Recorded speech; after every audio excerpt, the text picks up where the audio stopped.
So what is unconscious bias? So for those who don't know, it's one way you could call it is stereotypes. Another way of discussing it is to say that these are the preconceived ideas that we hold about people based on such things as their gender or their race.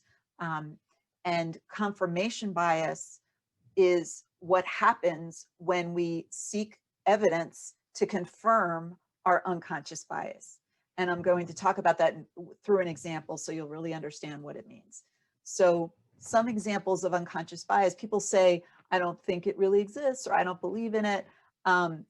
It's been a proven fact through studies. So for instance, there's studies on lab managers, and you would think that scientists would be the most well-equipped people to minimize bias because their whole course of study is about looking at actual data and acting according to what the data tells them, having a hypothesis, running tests, and then following the data to the results.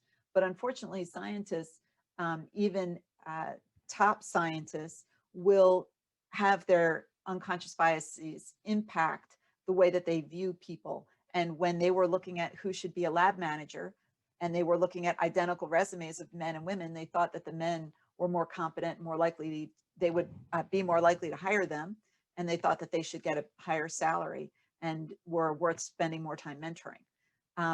Female scientists had as much likelihood of having these same biases as males. Why? Because we all grew up in the same world in which women were so disproportionately not seen as lab managers and scientists.